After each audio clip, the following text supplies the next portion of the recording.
Monumental stone walls built to last for centuries still stand in silent ruin.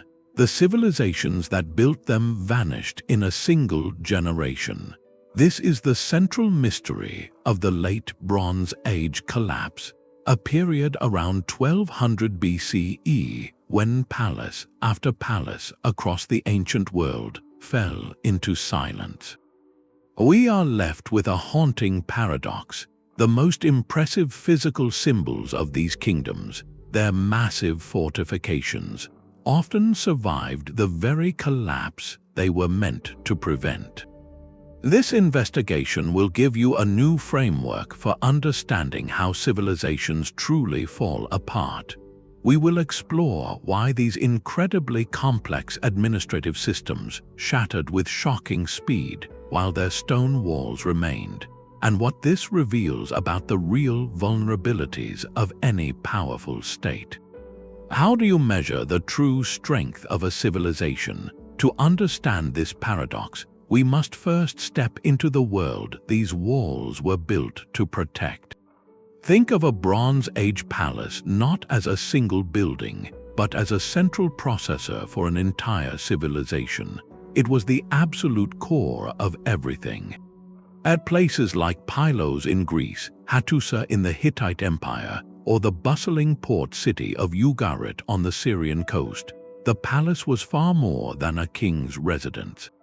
It was the administrative headquarters, the central bank, the main warehouse, the primary temple, and the military command center, all fused into one incredibly complex institution.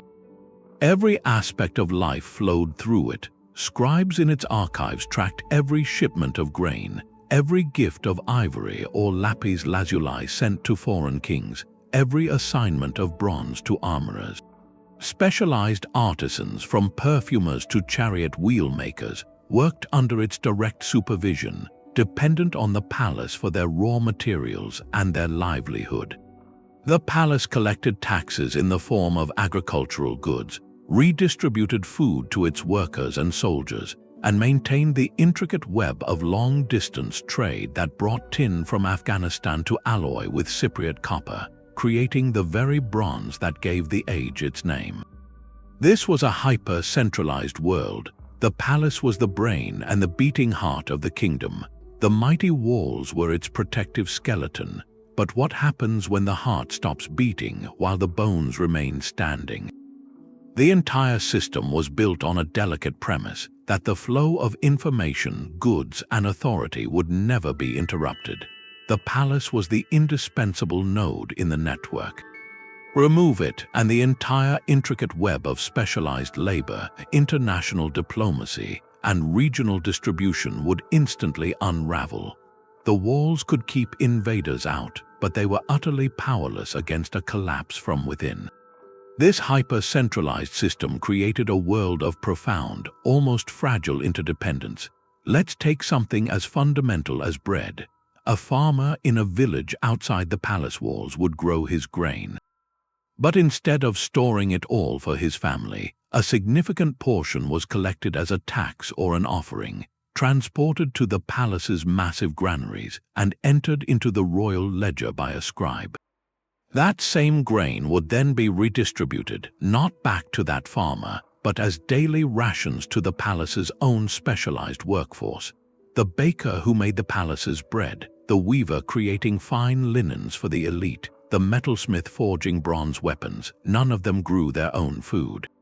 They were paid in grain measured out from the central stores. Their entire existence, their skill and labor, was made possible by the palace's ability to collect, store, and redistribute agricultural surplus on a massive scale. This was the economic engine. The palace did not just control wealth, it was the sole mechanism for converting raw materials into social power. This principle extended far beyond food. Consider the iconic material of the age, bronze. To make a single sword required two metals that were never found in the same place. Copper might come from the island of Cyprus, hundreds of miles away by sea. The tin needed to harden it into bronze likely traveled even farther, perhaps from distant Afghanistan. Neither the copper miner nor the tin trader had any use for the other's raw material on its own. Only the palace, with its diplomatic connections, its merchant fleets, and its centralized workshops, could coordinate the perilous journeys, broker the exchanges, and bring these two elements together. The smith in the palace workshop received measured ingots of both metals, crafted the weapon, and handed it to a soldier whose own loyalty was secured by the palace's system of rations and land grants. From mine to militiaman, every link in that chain was managed by the palace bureaucracy. A village, or even an entire region, could not simply decide to make its own bronze. It lacked the connections, the information, and the logistical power. So the walls were not just defending a city, they were protecting the central server of a vast and delicate network. Outlying communities became dependent not through force alone, but through necessity. Why struggle with unpredictable harvests when you could specialize in herding sheep for wool, knowing the palace would trade you grain for it? Why risk a trading voyage when the palace's ships would bring you exotic goods in exchange for your local pottery? This system created incredible efficiency and cultural brilliance, but it also created a single point of catastrophic failure. The entire civilization had, in a sense, put all its eggs in one heavily fortified basket. The walls guaranteed the basket's physical safety, but they said nothing about the fragility of everything inside. What happens when the intricate flows of grain, metal, and information that the walls were built to protect suddenly and mysteriously stop? These walls were statements carved in stone. Rising from the Greek mainland to the Anatolian plateau, they were built with a scale that defied belief, constructed from limestone boulders so large later generations would believe only mythical giants, the Cyclopes, could have lifted them. A visitor approaching the Lion Gate of Mycenae or the towering ramparts of Hattusa was meant to feel two overwhelming sensations. The first was sheer intimidation. The walls were a military masterstroke designed with strategic gateways, projecting bastions for archers, and slopes to deflect battering rams. They announced that any attack would be a futile, bloody endeavor. But the second, more subtle message was one of awe and reassurance for those inside. For the farmer delivering his grain or the artisan receiving his bronze, the sight of those impossible stones, fitted together without mortar, proclaimed the eternal, divine right of the king within. They were a physical promise. This order, this system, this flow of goods and security was as permanent as the bedrock itself. The walls were the ultimate symbol of stability in a precarious world. They transformed the palace from a vulnerable center of administration into an immortal fortress. Every citizen and subject lived in the psychological shadow of that promise. The king was not just a ruler, he was the guardian of an everlasting covenant, with the stones as his witness. So the entire civilization's sense of safety, its willingness to participate in that delicate network of interdependence, was psychologically anchored to the illusion of those walls. They were not just defensive architecture, they were the foundational myth of the state made visible. The system inside could be complex and fragile, but as long as those megaliths stood, the people believed the kingdom was unshakable.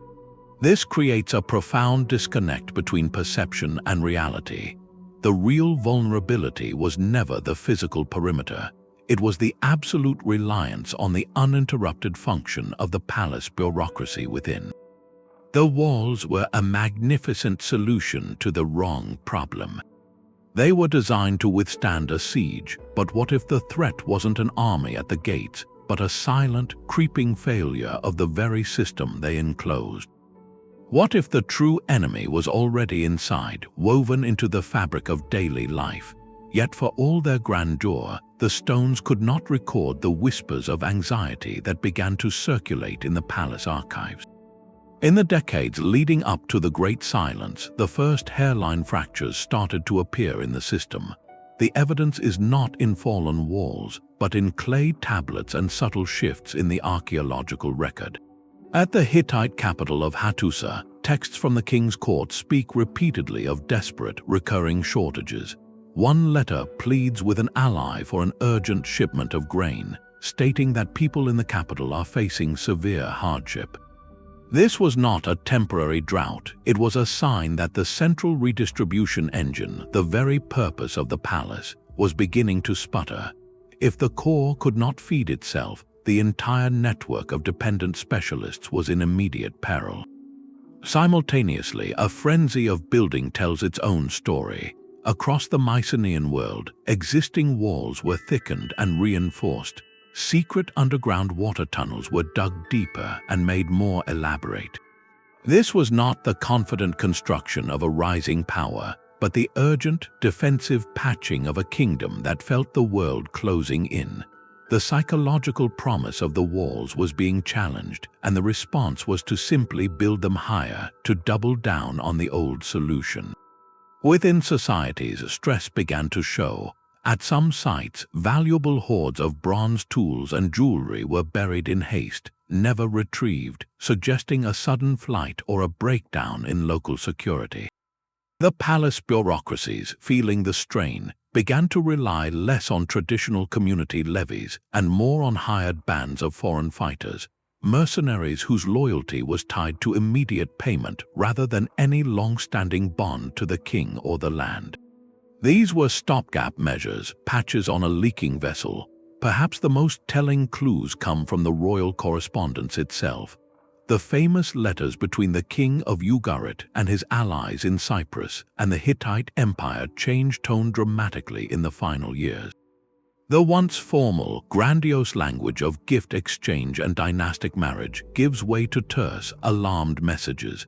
One surviving letter from the Hittite king to the ruler of Ugarit is a stark snapshot of decay. He responds to a desperate plea for help by saying, in essence, that he has nothing to send. His own troops and ships are elsewhere, dealing with their own crises. He tells the king of Ugarit to essentially fortify his own city and stand his ground. It is the diplomatic equivalent of a shrug, a chilling admission that the interconnected system of mutual aid between palace states was fraying beyond repair. The kings were no longer masters of their world, they were managers of a spreading scarcity, watching the gears of their civilization slowly grind to a halt. The walls still stood unbreached, but inside, the first and most critical system, the system of trust and reliable exchange, was already failing. Into this world of fraying networks came a force that severed the final threads. For centuries, the royal archives spoke of a distant, almost mythical threat from the sea. Then, around the turn of the 12th century BCE, the myth became terrifying reality.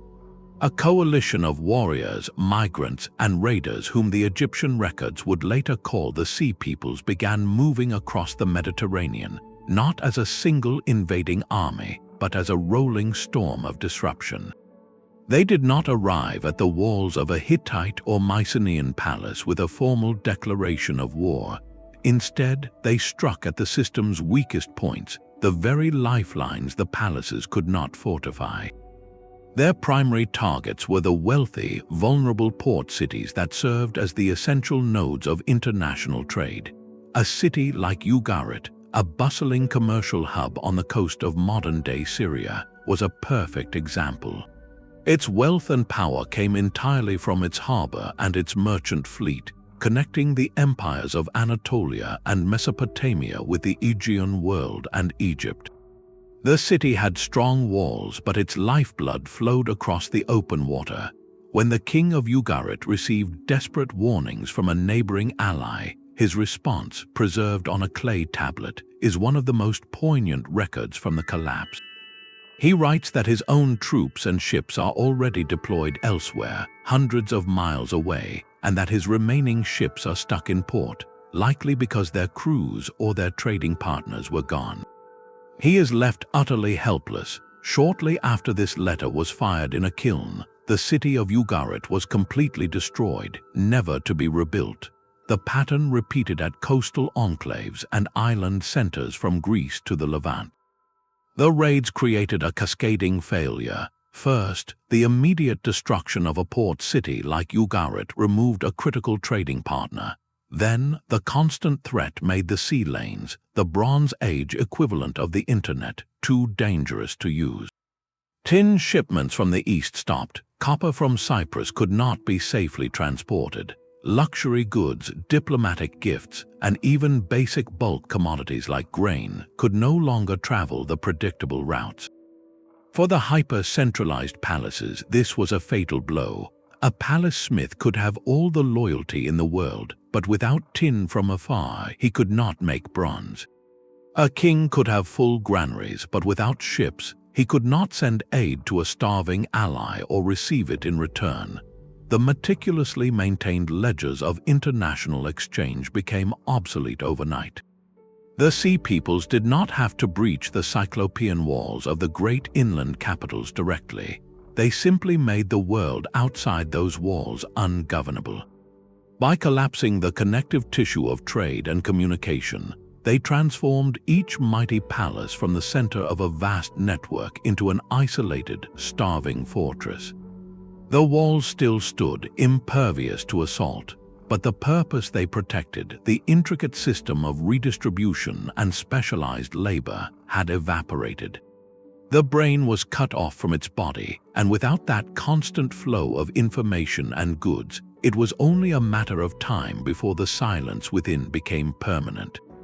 But to label the sea peoples as the single cause of the collapse is to mistake the final spark for the fuel. They were the visible crisis, the shock that broke a system already under immense, invisible strain. Modern archaeology and historical analysis have moved toward a more nuanced, and in many ways more unsettling, explanation. The downfall was not a simple invasion, but a cascade of failures, a perfect storm where environmental, economic, and social pressures converged to overwhelm the palace's rigid ability to adapt. Think of it not as an attack from the outside, but as a system's collapse from within, accelerated by external shocks. The palace kingdoms were like a complex machine, exquisitely engineered for a specific, stable world. When multiple gears began to fail at once, the entire mechanism seized up. So what were these other, quieter pressures? Climate science provides a crucial piece of the puzzle. Studies of ancient pollen, lakebed sediments, and tree rings from this period point to a prolonged, severe drought that gripped the eastern Mediterranean for decades. For agricultural societies living on the razor's edge of subsistence, this was a catastrophe in slow motion.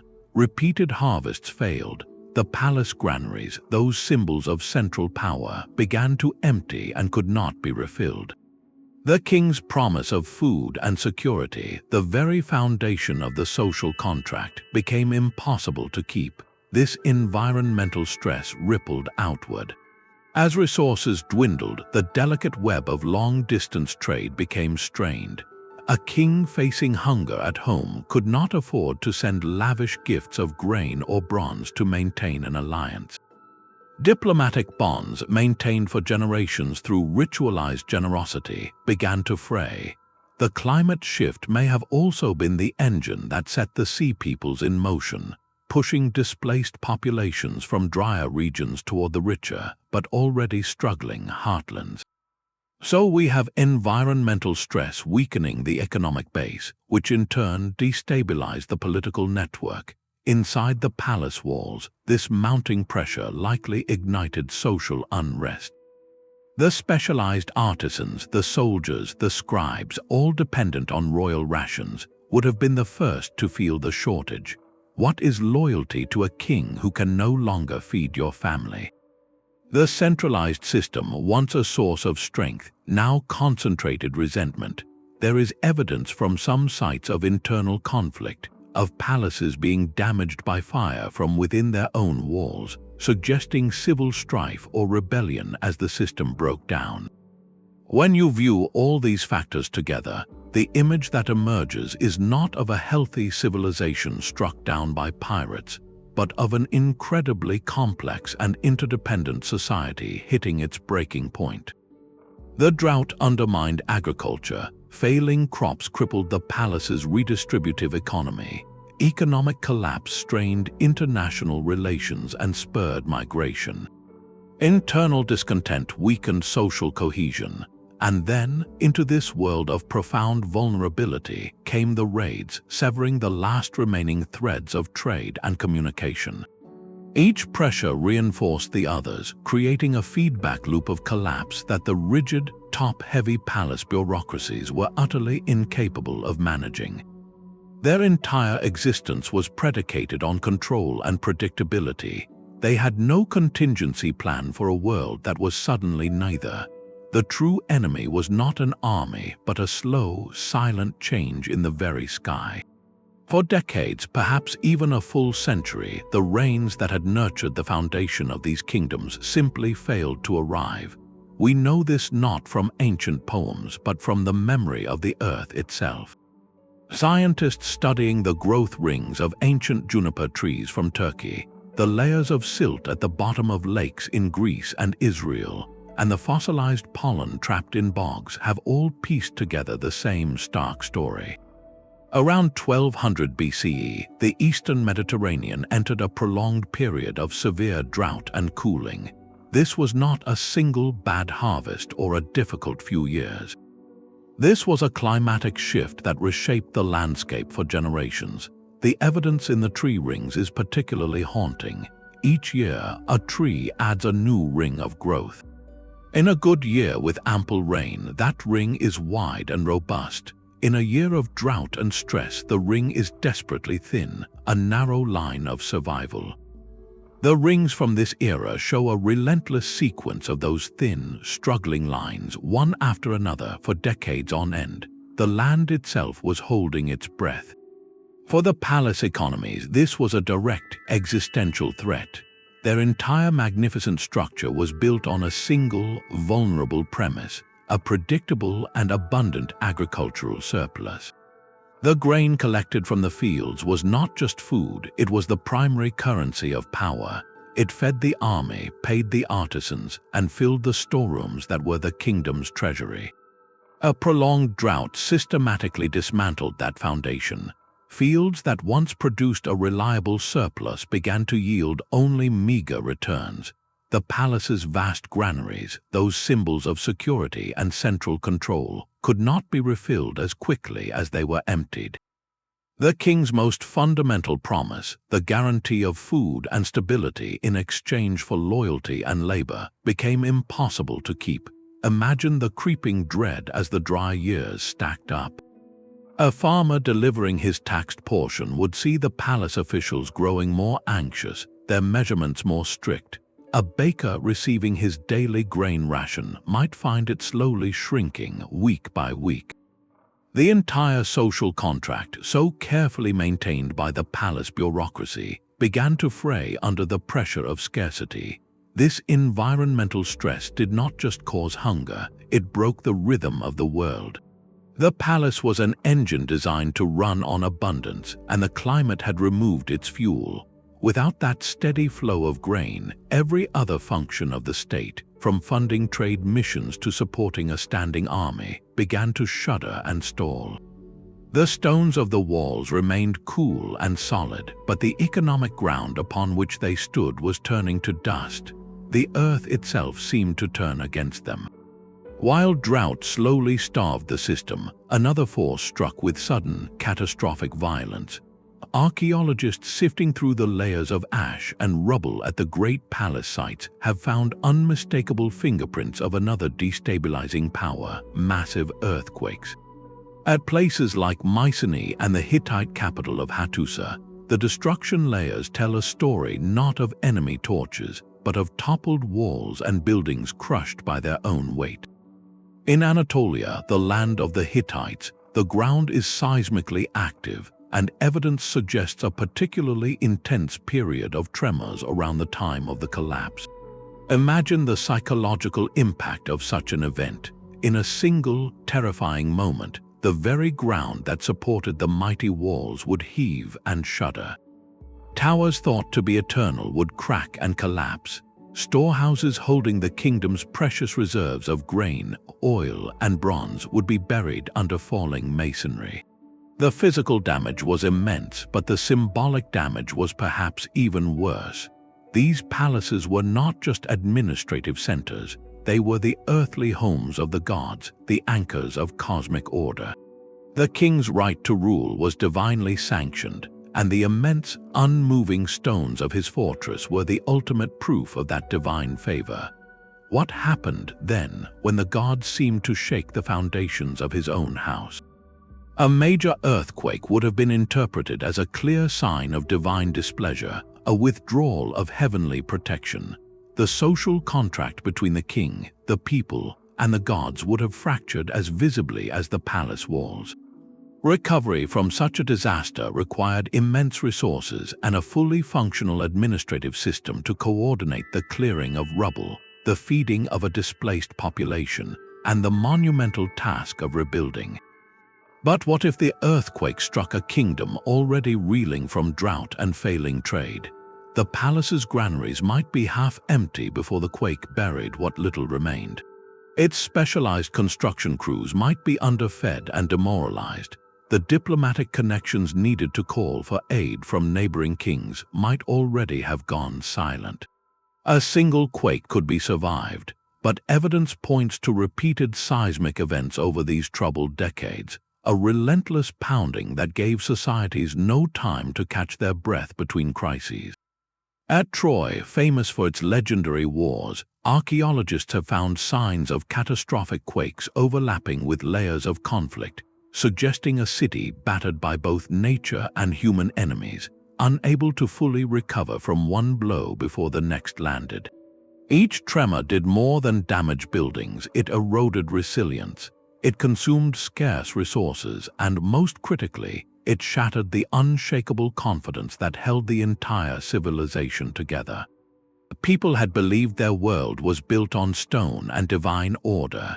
The earthquakes revealed it was built on fault lines. The most dangerous cracks appeared not in the stone, but in the social order itself. For generations, the palace's rigid hierarchy had been accepted as the natural way of the world, a divine mandate carved into daily life. The king and his elite lived in luxury, their status affirmed by the intricate gifts and grand feasts recorded in the archives. The peasants in the fields and the artisans in the workshops accepted their place, believing their labor was exchanged for the palace's protection and provision. But this entire social contract was built on a foundation of stability. When the droughts withered the fields and the storehouses grew bare, that contract was broken. The first to feel the betrayal were those at the bottom. A farmer who had surrendered his harvest to the royal granary would watch his own family grow hungry when the promised safety net failed. A potter or a weaver whose entire craft depended on the palace's distribution of food would find their rations cut or disappearing entirely. Their specialized skills, once a source of pride and security, became utterly useless in a world where the only currency was a loaf of bread. What use is a master bronze smith if there is no tin to alloy and no one left to pay him? The system that had created their identity now left them utterly vulnerable. This is where abstract collapse becomes painfully human. Faced with a choice between loyalty to a distant, failing king and the survival of their families, many made the only rational decision. They walked away. Archaeological surveys show a telling pattern from this era. Not only were the great palaces destroyed, but the smaller villages and farmsteads that dotted the countryside were also abandoned. This was not a coordinated retreat, it was a silent, grassroots dissolution. Peasants, the very foundation of the palace's agricultural wealth, likely simply melted back into the landscape, reverting to a simpler, subsistence-level existence far from the reach of the tax collector. They abandoned the specialized, interdependent world the palace had created because that world could no longer feed them. Their departure was a quiet rebellion, one that drained the kingdom's lifeblood just as surely as any invasion. But the unrest was not confined to the countryside. Within the palace walls, stress bred paranoia and conflict among the elite. The tablets from the final days of Pylos in Greece hint at a state of emergency. They record the unusual mustering of rowers and watchers for the coast, a desperate and perhaps poorly organized last stand. More tellingly, they show the palace officials making offerings to every god they could name, an act of religious desperation that suggests they knew they were out of answers. When a leadership class resorts to pleading with the heavens, its authority over men is already gone. In such an atmosphere, long-suppressed power struggles would have surged to the surface. Regional governors, military commanders, or rival branches of the royal family, seeing the central authority weaken, may have made their own bids for power, fragmenting what little unity remained. The palace, designed to command absolute loyalty, now faced a crisis of legitimacy from every direction. The peasants saw it as a broken provider. The low-level elite saw an opportunity for advancement. The king's own court may have seen him as a failed intermediary with the gods. This social fracturing meant that when the final crisis came, whether from raiders or natural disaster, there was no cohesive society left to defend the walls. The people had already withdrawn their consent, their labor, and their belief. The mighty fortress became just an empty shell, its human foundation having crumbled away long before the first enemy torch was lit. The true fragility of this world was not held in its storehouses, but in its handshakes. For centuries, the great kingdoms had operated within an exclusive and remarkably stable international system, a kind of ancient diplomatic club. The pharaohs of Egypt, the emperors of Hatti, the kings of Assyria, and the rulers of the Mycenaean palaces all communicated as peers, using a shared diplomatic language and a complex code of conduct. They exchanged lavish gifts, cemented alliances through royal marriages, and sent formal letters addressing each other as brother.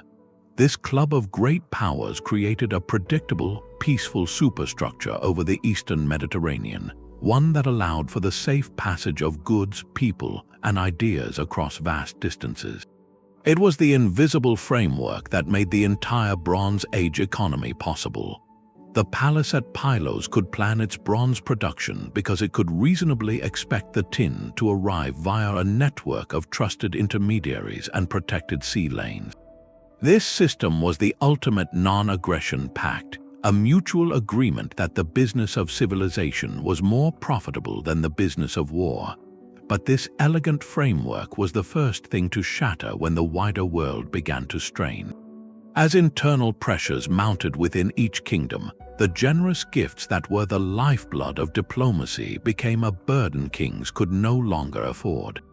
A pharaoh facing a poor Nile inundation might delay or reduce his shipment of gold to the Hittite court.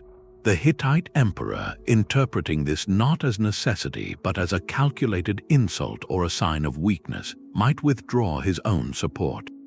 Trust built over generations evaporated in a season of scarcity. The formal letters grew colder, the shipments less frequent. The club was dissolving, and with it went the collective security that had kept the sea lanes open for commerce.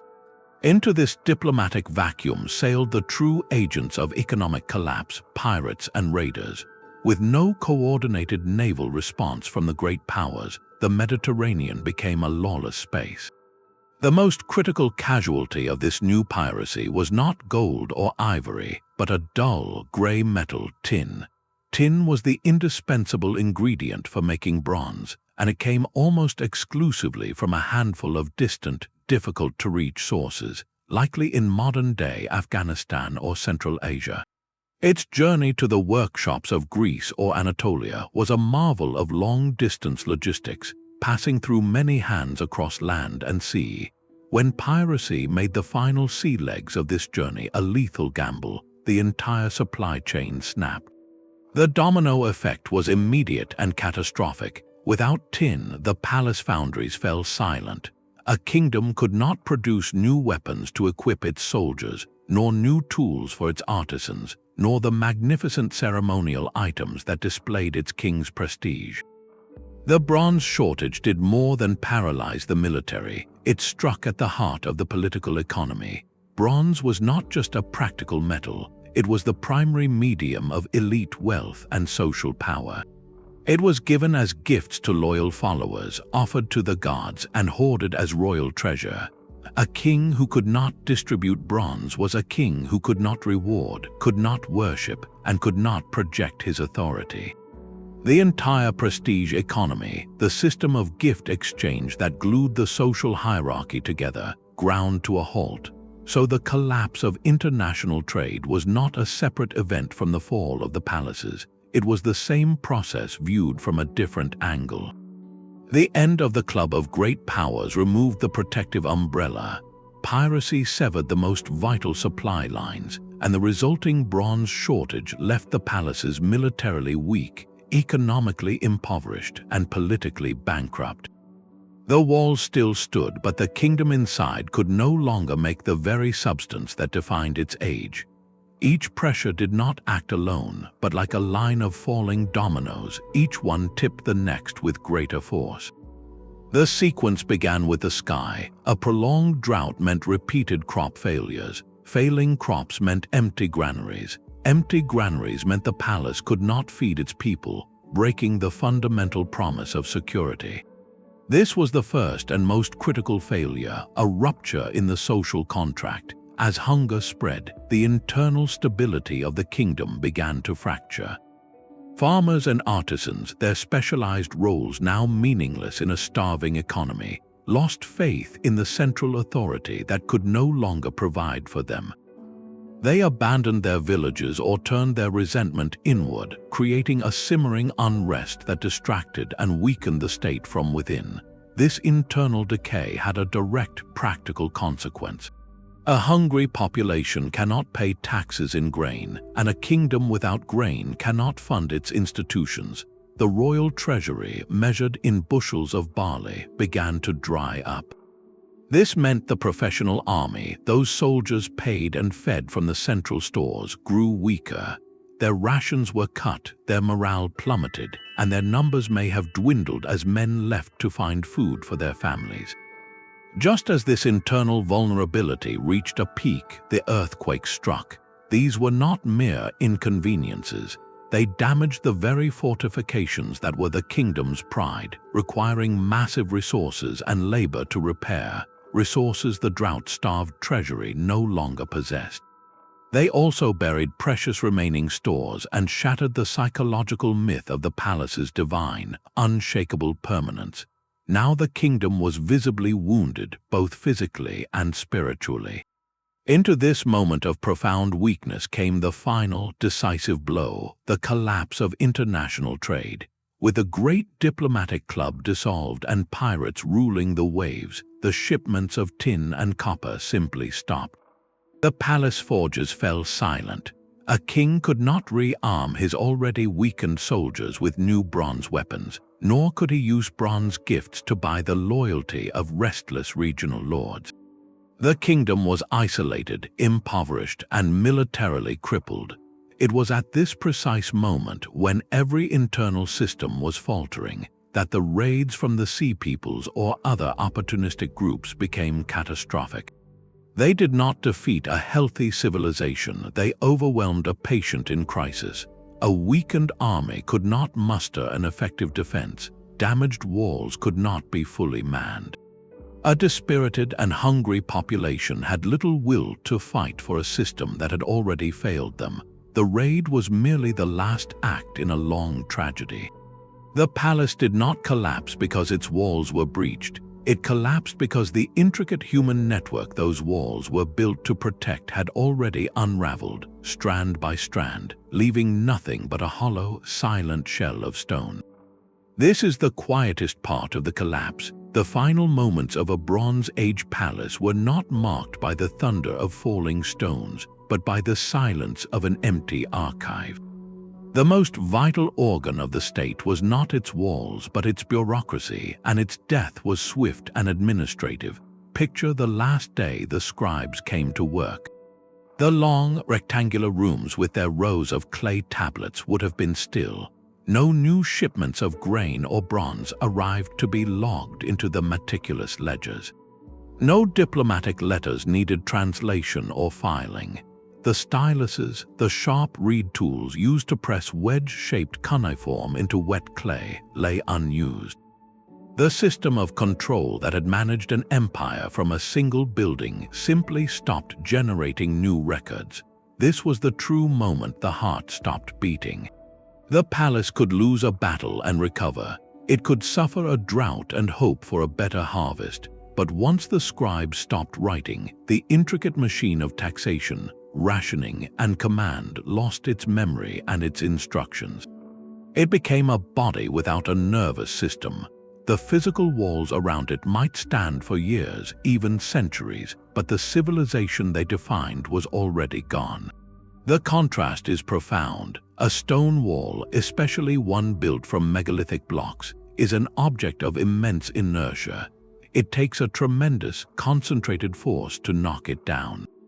Its destruction is a slow, physical process, but the functions of the palace, the intangible flows of information and authority, had no such inertia. They existed only as long as people believed in them and performed their roles. They were sustained by daily habit, by the expectation that a farmer would deliver his share, that a scribe would record it, and that a baker would later collect his ration from the same storehouse. This was a delicate consensus, a shared story everyone agreed to live by. When that consensus shattered, the functions vanished overnight. A tax collector who arrives in a village to find it abandoned cannot collect a tax.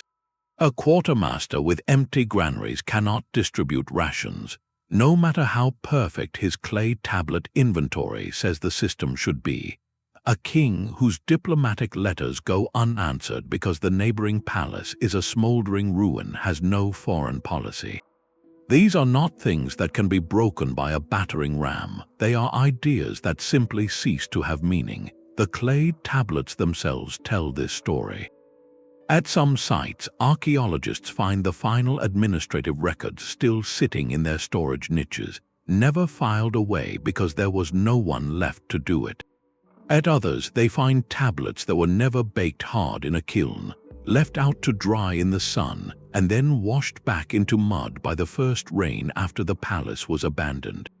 These are the ghosts of a working system, captured at the instant it flickered out. The walls, in their stubborn physicality, endured.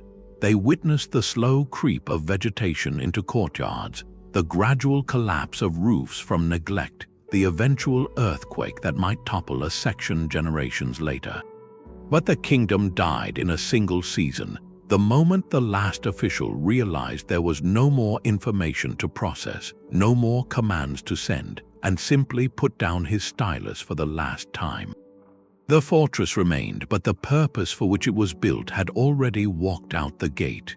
The final hours of the palace of Nestor at Pylos were written in fire and clay. This site on the western coast of Greece offers perhaps the clearest single snapshot of the collapse in action, a moment frozen in archaeological time. The palace was not some minor outpost, it was the administrative heart of a powerful Mycenaean kingdom, a sprawling complex of storerooms, workshops, and archives built around a central megaron with a great ceremonial hearth. Its walls, while not the cyclopean megaliths of Mycenae, were strong and well positioned on a commanding hill, yet when the end came, those walls proved utterly irrelevant. The destruction was total and swift, a catastrophic fire so intense it baked the very clay of the palace bricks and preserved a library of administrative records that would have otherwise turned to mud. In room after room, archaeologists found the charred remains of Linear B tablets lying where they fell from their wooden shelves, the last paperwork of a kingdom in its final moments. These weren't secret treasures hidden away. They were the day-to-day files of the state, inventories of chariot wheels, records of religious offerings, and lists of personnel. They were left in place because there was no time for an orderly evacuation, no last-minute effort to save the kingdom's memory. The bureaucracy was interrupted permanently. Even more telling than the tablets was what archaeologists did not find. There is no evidence of a prolonged siege, no concentrated damage to the gates or walls from battering rams. The fortifications were simply bypassed. The enemy, whoever they were, seems to have gotten inside with shocking speed, suggesting the defenses were either undermanned, betrayed from within, or completely surprised. Within the burned layers, researchers made a sobering discovery: the remains of individuals who did not receive a formal burial. In the context of the ancient world, this is profoundly significant. Mycenaean culture placed immense importance on proper funeral rites, a necessary step for the journey to the afterlife. The presence of these individuals within the destroyed palace indicates a catastrophic breakdown of the social order itself. There was no one left who could or would perform the essential duty of laying the community's members to rest. The normal rhythms of life and death had been severed. So what does this scene tell us? Pylos was not starved into submission over years. It fell in a single, violent event, but its strong walls were not stormed, they were rendered meaningless. This points to one of two grim possibilities. The first is a devastating surprise attack, perhaps from the sea by raiders who landed on the coast below and scaled the hill before an alarm could be raised. The second, and in some ways more haunting, possibility is internal betrayal or systemic failure. A gate left unguarded because the soldiers had deserted. A population so disaffected it offered no resistance. A palace so focused on the external threat of its walls that it was blind to the vulnerability within its own courtyard. The burning of Pylos is the perfect microcosm of the wider collapse. The physical shell of power, the walls and the palace building, survived long enough to burn. But the true essence of the kingdom, its administration, its social cohesion, and its cultural traditions, was consumed in that same fire. It demonstrates with brutal clarity that a civilization's strength is not measured by the height of its stones, but by the resilience of the human systems living in their shadow. When those systems fail, the mightiest fortress becomes just a larger tomb. The story of Hattusa is a different kind of ghost story. Perched on a rocky plateau in central Turkey, the Hittite capital was the ultimate fortress city. Its defenses were a masterpiece of military engineering, a multi-layered labyrinth of stone. A visitor would first confront a massive outer wall, then an inner wall, and finally a citadel with towering gateways guarded by stone lions and sphinxes. Underground tunnels ensured a secret water supply during any siege.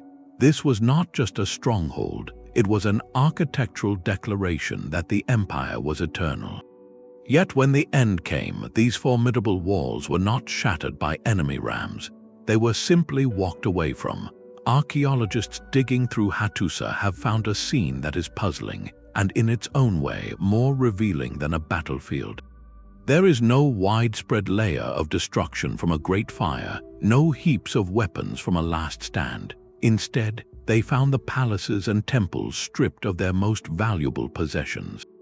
The royal archives, thousands of clay tablets detailing every aspect of imperial rule, were carefully crated up and removed. The statues of gods and kings, the very spiritual anchors of the state, were taken from their pedestals. This was not a panicked flight, it was a deliberate, organized evacuation. The elite, the administrators, the core of the Hittite system, made a calculated decision to leave their impregnable home. Why would a ruling class abandon the most secure city in the ancient world? The answer lies in understanding that their power no longer resided in the stones, but in the system those stones enclosed. By the late 13th century BCE, that system was failing everywhere. The drought had crippled the Anatolian farmlands that fed the capital.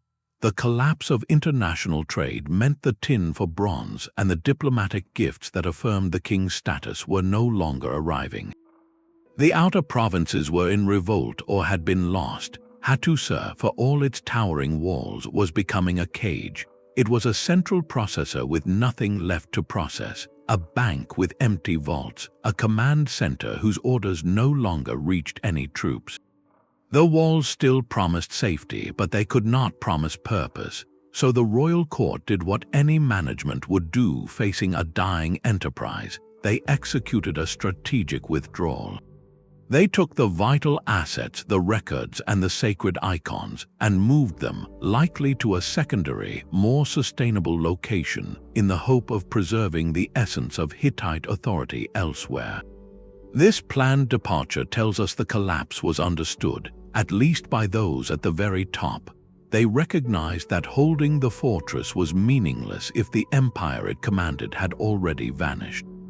The mighty walls were left standing, not as a defeated bulwark, but as a monument to a painful realization. True security had never been in the granite and limestone. It had been in the fragile web of loyalty, logistics, and belief that stretched far beyond them. When that web dissolved, the greatest fortress in the world became just a very heavy, very empty shell. The Hittites chose to save the idea of their kingdom and left the symbol of it to the wind. But the world did not end. The collapse of the palace system was not an apocalypse for everyone. When the smoke cleared and the great gates fell silent, a different, quieter world was revealed, one that had always existed in the shadow of the palaces. What vanished and what endured tells us precisely what this collapse truly was: a failure of a specific, top-heavy model of civilization, not of human society itself. The losses were profound and cultural. The palace bureaucracy, that intricate brain of scribes and accountants, disappeared completely. The linear B script of the Mycenaeans and the cuneiform of the Hittites, tools used exclusively for administrative control, were forgotten. With them went the ability to coordinate on a grand scale. Monumental architecture ceased. No one built another megaton like Mycenae's for centuries. The complex craft specialization that produced exquisite frescoes, intricate gold jewelry, and standardized pottery styles also faded away. The international network that brought lapis lazuli from Afghanistan to Greece was severed, and the knowledge of how to work such materials became rare or lost. These were the hallmarks of the palace elite, and they could not survive without the central system that funded and demanded them. Yet, if you walked through the Greek countryside or the Anatolian highlands a generation after the Great Fires, you would still find people living there. What survived was everything the palaces had been built upon and everything they could not fully control. Local village life persisted. The basic agricultural practices of planting wheat and barley, herding sheep and goats never stopped. These were the rhythms of the land itself, far older than any king. The simple, handmade pottery used for daily cooking and storage continued, just without the palace's fine, painted styles. Perhaps most tellingly, some religious cults and practices survived, but they transformed. The grand state-sanctioned rituals in the palace Megaron vanished, but worship at local shrines and natural sites, focused on earth goddesses and chthonic powers, endured. This suggests that the spiritual life of the common people was always somewhat separate from the official religion of the elite. The collapse, then, was like a forest fire that burns down the tall, mature canopy, but leaves the root systems intact. The canopy was the spectacular, interconnected world of kings, chariots, and international diplomacy. The roots were the subsistence farmers, the local healers, the village elders passing down oral traditions. The palace system was an impressive but ultimately fragile superstructure built on this enduring base. When the superstructure collapsed, the base simply carried on, adapting to a simpler, more localized reality. This is the ultimate lesson in resilience. The things that disappeared were dependent on complexity, centralization, and concentrated wealth. The things that survived were decentralized, essential, and rooted in community and place. The end of the Bronze Age palaces was not a step backward into darkness, but a brutal simplification, a return to fundamentals. The human story continued, just on a different, humbler scale, waiting for new forms of organization to slowly grow from the old roots. Greece entered a long twilight. The landscape that emerged from the ashes of the palaces was profoundly unrecognizable. The bustling networks of trade, the hum of specialized workshops, the very sound of written language, all fell into a silence that would last for centuries. This period, known as the Greek Dark Ages, was not dark because people vanished, but because the light of complex organization, of grand history recorded in clay, had been snuffed out. The most immediate change was one of sheer numbers. Archaeological surveys show a staggering depopulation, perhaps as high as 90% in some regions. The great centers like Mycenae and Pylos became ghost towns, their cyclopean walls enclosing only echoes. People did not disappear from the land entirely, but they retreated. They moved away from the vulnerable coasts and the conspicuous palaces, seeking refuge in smaller, more defensible hilltop settlements, often far inland. The world shrank from an empire to a village, from a kingdom to a clan. With this retreat came the single most symbolic loss: the art of writing. Linear B, the script of the palace bureaucrats, vanished completely. Not a single inscription in this script exists from the next 400 years. This was not a gradual forgetting. It was an abrupt erasure of a tool that had lost its purpose. Writing had existed solely to serve the palace's need to count, control, and command. When the palace ceased to function, the scribes had no ledgers to keep, no rations to distribute, no royal decrees to record. The skill, confined to a tiny administrative elite, died with that elite. A society that does not need to manage a central grain store or coordinate international bronze shipments has little immediate use for an inventory list. So Greece became an oral world once more, where memory and spoken word were the only archives. The horizon, both literal and economic, collapsed inward. The sleek, oared galleys that had plied the Mediterranean, carrying Cypriot copper and Egyptian gold, no longer sailed from Greek harbors. The long-distance trade that defined the Bronze Age luxury economy evaporated. A potter in this new age would use clay from the local riverbank, not from some celebrated region miles away. A community's wealth was now measured in flocks of sheep and stores of grain, not in ingots of foreign tin or necklaces of Baltic amber. Life reorganized itself on a human scale. The basic social unit was no longer the subject of a distant king, but the oikos, the household. Power and leadership became local, rooted in family ties, personal charisma, and the ability to protect one's own. Chieftains, not bureaucrats, became the key figures, their authority resting on martial prowess and personal loyalty rather than a divine mandate from a vanished palace.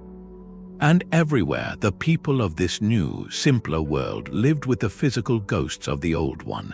They built their humble wattle and daub huts in the shadow of those monstrous, tumbled walls. They plowed their fields around the stone foundations of long-collapsed granaries. They must have told stories about the giants or heroes who built such impossible things, their own history already fading into myth.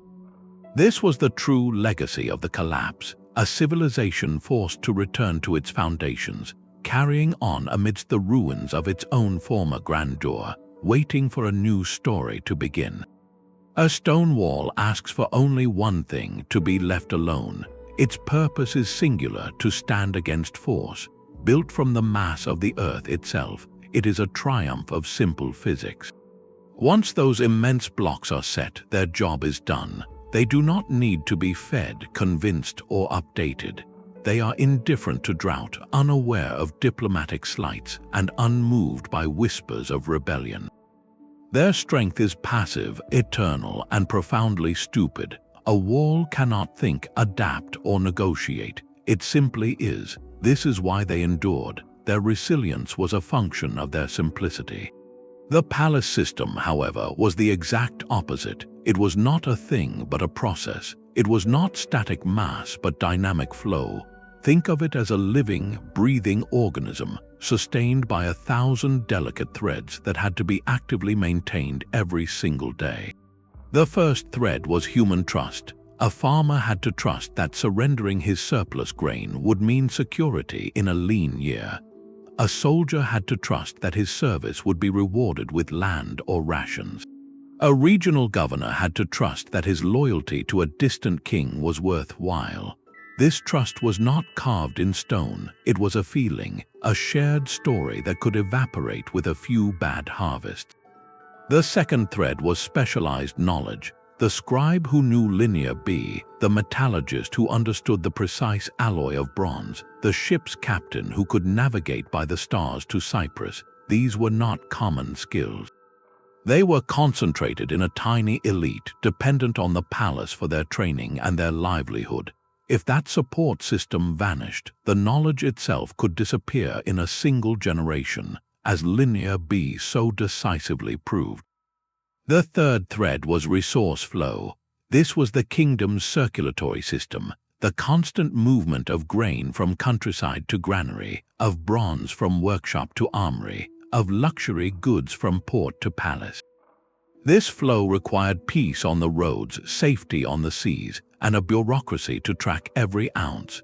It was vulnerable to 100 different failures, a landslide blocking a mountain pass, pirates capturing a tin shipment, or a scribe making a single error in a ledger. The final and most fragile thread was political legitimacy. A king's right to rule was not a physical law. It was a collective agreement, a performance backed by divine myth, military power, and economic generosity. He had to look and act like a king, distributing wealth, winning battles, and mediating with the gods. When the grain ran out, the battles were lost, and the gods seemed to send earthquakes. That legitimacy crumbled into dust.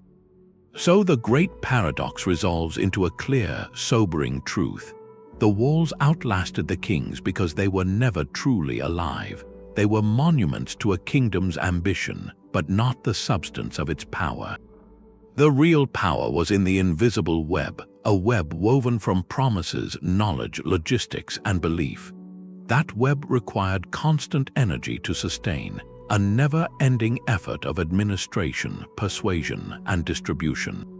It was a high-maintenance machine perfectly calibrated for a stable world. When multiple shocks hit, the machine seized. The promises broke, the specialists scattered, the flows stopped, and the performance of kingship became impossible to sustain. The walls, mere bystanders to this human drama, simply remained, waiting for the ivy to cover them. They are the starkest possible reminder that the hardest things to build in any civilization are not made of stone but of trust.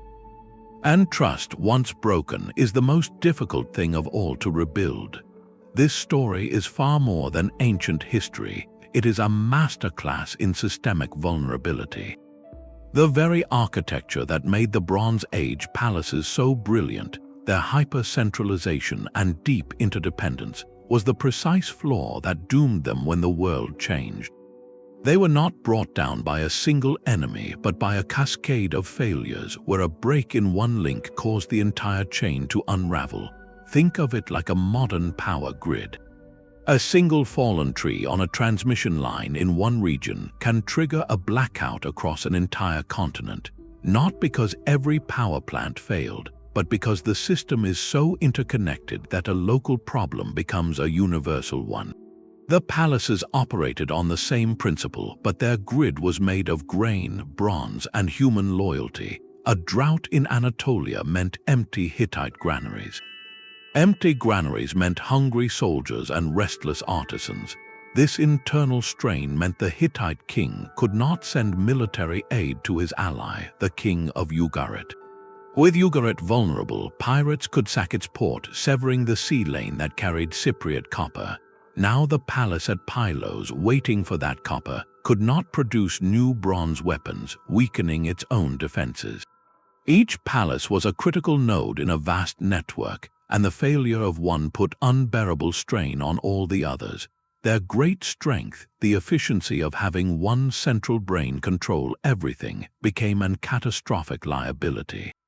There was no backup system, no plan B. When the central processor, the palace bureaucracy, began to falter from any cause, the entire civilization experienced a fatal system crash.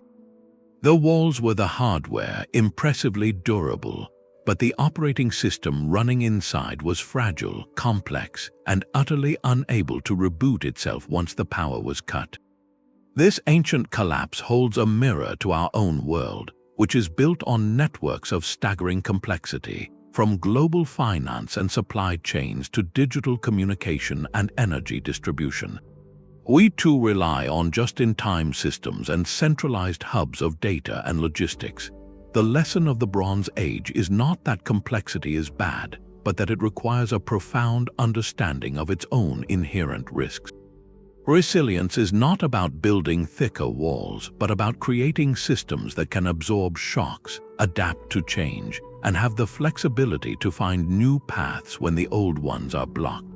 The silent stones of Mycenae and Hattusa ask us a quiet, urgent question.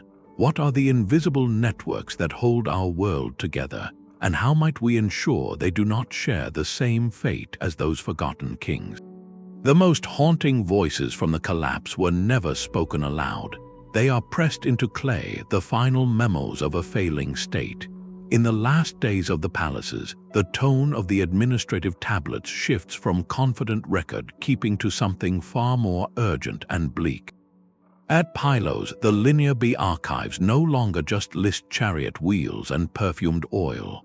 One series of tablets details an emergency coastal watch, a desperate mustering of rowers to face an imminent threat from the sea. The language is stripped of ceremony, focused purely on the logistics of last-minute defense. It reads less like a royal command and more like the minutes from a crisis meeting, a snapshot of a kingdom scrambling to respond to a danger already at its shores. Similarly, in the Hittite capital, the cuneiform letters between kings lose their flowery greetings and boasts of mutual brotherhood. They become terse, strained exchanges. One famous letter from the Hittite emperor to the king of Ugarit, in response to a plea for military support, is brutally frank. He states plainly that all his troops are committed elsewhere and offers no help, only the grim advice to fortify the city and stand firm. This is the sound of the international safety net snapping. The formal diplomacy that had maintained peace for centuries is reduced to a stark admission of helplessness, a king telling his ally that he is on his own. Perhaps the most poignant evidence, however, is not found in what the tablets say, but in what they do not say and in their physical state. In some storerooms, archaeologists find tablets that were never fired in a kiln. They were left out to sun dry, a normal step before filing when the final catastrophe struck. The first rain after the palace was abandoned would have turned these unfired records back into formless mud, erasing their messages forever. They are ghosts of unfinished business. Elsewhere, tablets are found still resting on shelves or in baskets, the final inventories of grain, oil, and bronze, never to be updated. They capture a moment in time when the scribe put down his stylus, perhaps to flee, perhaps because there was simply nothing new to report. The system had stopped producing new data because the world it was designed to measure had ceased to function. There are even tablets that appear to stop mid-sentence, or that record the same dwindling commodity over and over, the numbers growing smaller with each entry. These are not just lists, they are vital signs, a bureaucratic EKG flatlining. The transition from ledgers of abundance to logs of scarcity tells the entire economic story of the collapse without a single word of commentary. This silence in the archives is the most precise timestamp we have for the end of these civilizations. We can carbon date charcoal from a destruction layer, but that only tells us when the fire happened. The tablets tell us when the thinking stopped. When the last administrator left his post, the palace did not just lose a clerk, it lost its institutional memory, its ability to command, and its very reason for being. The stones could withstand fire and earthquake, but they could not preserve the flow of information that gave them meaning. These baked clay fragments are therefore far more than historical documents. They are the fossilized thoughts of a collapsing world, allowing us to hear, across 3,000 years, the exact moment when the music of a complex society faded into an echo and then into utter quiet. These silent ruins ask us to look beyond the ancient world. The fundamental lesson of the collapse is not about bronze or chariots, but about the architecture of civilization itself. Every society builds two kinds of structures. The first is monumental, the visible symbols of its power and permanence, our modern equivalents of those stone walls. Think of sprawling data centers, global shipping hubs, and vast financial networks, the seemingly unshakable infrastructure of our age. The second structure is intangible, the delicate web of trust, supply, communication, and shared belief that allows that infrastructure to function. This is where the real vulnerability lies, then and now. Our world is a masterpiece of interconnection, a system of breathtaking efficiency where a component made on one continent is assembled on another and sold on a third, all coordinated through digital networks that span the globe.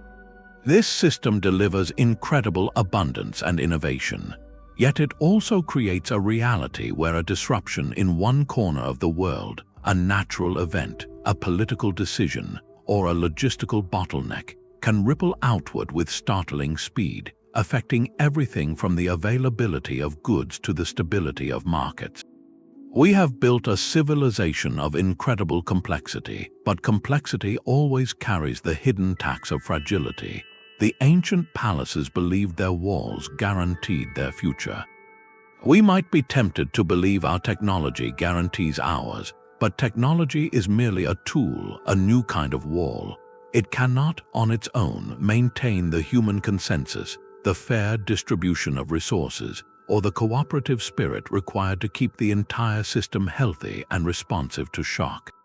When we study the silent archives of Hattusa or the emergency tablets of Pylos, we are not just studying the past, we are examining a blueprint of systemic risk. Their collapse whispers a warning that a civilization's greatest danger may not be the external threat it prepares for, but the internal brittleness it fails to see. Resilience is not measured by the height of our towers or the speed of our processors, but by the adaptability of our networks and the strength of our communal bonds. The stones lasted because they asked for nothing. Our future depends on systems that can learn, bend, and endure when the world inevitably changes. 3,000 years later, the collapse remains a puzzle with missing pieces. For every answer archaeology provides, it opens new questions that scholars continue to debate with passion. One of the most enduring mysteries swirls around the sea peoples themselves. Egyptian temple carvings show them in battle, but their inscriptions offer more propaganda than passport details. Were they a coordinated coalition of invaders from specific homelands, or a mixed multitude of displaced groups, climate refugees and opportunistic pirates banding together out of desperation? Did they come from the shattered coasts of Anatolia, the islands of the Aegean, or even from southern Europe? The evidence is frustratingly vague. We have names from the Egyptian records, like the Peliset, who many believe later became the Philistines, but tracing their precise origins is like trying to map a shadow. This debate matters because it changes how we understand their role. Were they the primary cause of the collapse, or its most dramatic symptom? People pushed from their own failing homelands who then accelerated the fall of others. Scholars also grapple with the balance of the disaster. Was it a single, catastrophic event or a slow unraveling? Imagine trying to determine why a vast forest burned down. Was it the lightning strike, the years of drought that made the trees tinder, the overgrowth that carried the fire, or the wind that spread it? Historians face a similar challenge. Some argue the climate-driven drought was the decisive, slow-motion trigger that weakened everything else. Others point to the earthquakes as the critical shock that broke societies already under strain. Another school of thought emphasizes the internal social fractures, the revolt of the peasantry and the failure of the elite as the true heart of the collapse. The most compelling modern view is that no single factor was sufficient. It was the convergence, the terrible synergy of environmental stress, external disruption, and internal decay that overwhelmed the rigid palace systems. They were designed to handle one crisis at a time, not a perfect storm of them all. This leads to another crucial question: why did some kingdoms fall while others stood? Egypt and Assyria, though battered and transformed, survived the turbulent century. Egypt fought the Sea Peoples to a standstill in two major land and sea battles, memorialized on the walls of Medinet Habu. Assyria, more inward-looking and militarized, retained its core territory. Their survival offers a vital control group for the experiment. Both were less absolutely dependent on the international trade network that collapsed. Egypt had the predictable, fertile gift of the Nile, a built-in agricultural buffer against regional drought. Assyria's heartland was also somewhat insulated. Their political structures, while centralized, may have had more flexible ways to incorporate or respond to shock. They also faced the brunt of the disruption later, or from a different angle, giving them crucial time to adapt. Their endurance highlights a stark truth: the Bronze Age collapse was not a universal apocalypse. It was a severe realignment that completely dismantled the most interconnected and externally dependent states, while those with more resilient internal resources managed to endure, though forever changed. The silence of the ruins, therefore, is not an absolute silence. It is a chorus of competing theories, each piece of evidence, a grain of pollen in a lake bed, a crack in a palace wall, a single word on a baked clay tablet, adding a note to the song. We may never know the full score with perfect certainty. The past keeps its secrets close, but the ongoing search itself is a testament to the story's power. It reminds us that history is not a list of fixed facts, but a continuous conversation across millennia, a dialogue between what we find in the ground and the questions we dare to ask. And in that dialogue, we learn less about a single catastrophe and more about the enduring patterns of human resilience and fragility. The stones remain to ask their silent question. What is the true foundation of a civilization? The story of the collapse teaches us that it was never the granite blocks, but the invisible lattice of trust and exchange they enclosed. Those palaces fell because their greatest strength, a magnificent centralization, became their fatal flaw when the world grew unstable. Their walls were solutions to a visible threat, the army at the gate. But their undoing came from a constellation of invisible ones: a changing climate, severed trade routes, and a broken social contract. Resilience proved to be not a property of masonry, but a quality of human networks, their ability to adapt, to share hardship, and to maintain a collective belief in a shared future. When those networks frayed, the most formidable fortress became a relic. So this ancient crisis leaves us with a lens to examine our own world.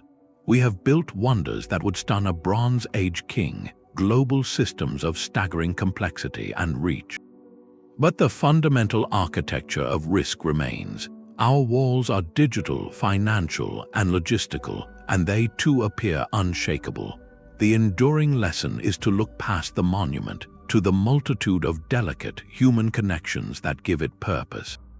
Ask not how strong the walls are, but what they are truly protecting, and how well the people within can weather a storm together. For in the end, every society is sustained not by what it builds, but by what it believes and how faithfully it tends to the fragile web that makes those beliefs real.